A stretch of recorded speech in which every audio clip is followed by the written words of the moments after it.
Yes. This is all just for finite difference of every point, but that one particular case. So yeah, the good question is what we have done so far. What actually applies to the heat equation only, and what applies to other equations? So that's a very good question. We are going to do some other equations just to have you get the hang of it. So some of these are just specific for the heat equation. Some of them are generalized. Okay, so everything I have talked about can generalize to other equations. It's just some of them can carry over with no change to other equations, and some of them has to be changed a little bit, right? So for example, this conclusion we arrived is specific for the heat equation, but the general procedure of plugging in a sinusoidal function with periodic boundary conditions and derive this criterion, that's actually general for any linear differential equation. I mean, so plugging in sinusoids is part of the method, right? So in general, if you have a linear equation, we want to analyze its stability. We don't actually care about just the stability for sine waves. We care about the stability in general for any arbitrary initial conditions.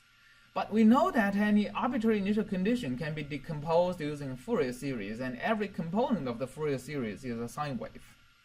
So if the equation is not stable for any particular sine wave, then it won't be stable for general, right? Because a general equation actually, a general initial condition has component for that particular sine wave, and that wave is going to amplify. Yeah. You can do Fourier for any linear PDE. And a linear PDE, right? Right. For nonlinear PDE, it doesn't completely work because even if you plug in a Fourier series, the result, the derivative, won't come out to be the Fourier series of the same frequency. Okay, right. So basically, the conclusion we get in that once we plug in a Fourier series, what we get is the time derivative is equal to a proportionality constant times the same sine or cosine wave. Only holds if you have a linear equation with homogeneous coefficients. All right. Yes.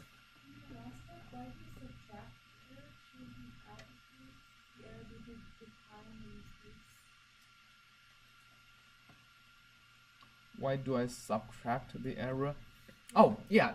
The reason I'm subtracting this from this is that I want to cancel this. Wouldn't the error add up? And then I want to analyze how the error actually evolves, right? So in this error equation, this is the error at the next time step. All of these are the error from the previous time step. Okay. The evolution of the error equation is actually the same as the evolution of W for the solution to the PDE. Right, so if I know what is my error for the previous time steps, I would know what is my error at the next time step. I'm subtracting them to derive such an equation. Right? The derivation is such that I want to cancel the numerical part and cancel most of the analytical part. So the only thing remains on the right hand side is the truncation error. Right, so it becomes a much nicer equation to look at it. So the error equation evolves somewhat independently from what the numerical solution is. Right, the truncation error only depends on the analytical solution. Yeah. Is this valid for both finite domain and infinite domain? So you can have boundary conditions that are either L, so you can have boundary conditions like infinity or minus infinity. Right? So right, so the another question which is very good is this analysis carry over to different domains? And the answer is not exactly. So when you are analyzing the stability and the error evolution of a discretization scheme, actually two things that are important. One thing is how stable the numerical scheme is in a periodic domain.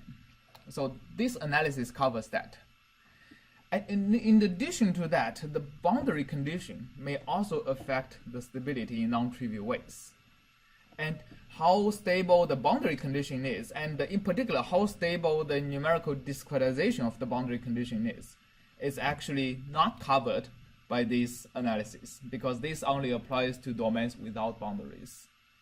Okay, to analyze a boundary condition stability, we need different tools. Okay, we are going to be talking about that a little bit later. All right. Any other questions?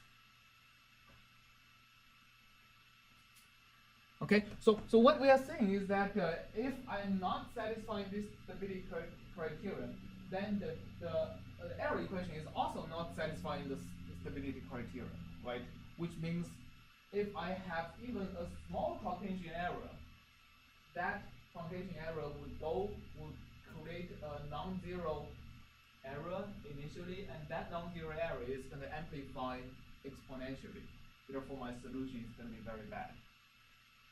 On the other hand, if the solution is very stable, if my decay is very fast, then even if I have relatively large truncation error that goes into the error is going to have much less memory, right? And we are going to be doing fine, right? So, and how much memory have, for example, in the heat equation doesn't really depend on. It doesn't depend on how fast the decay is in the red or analytical curve. It depends on how fast the decay is in the green curve.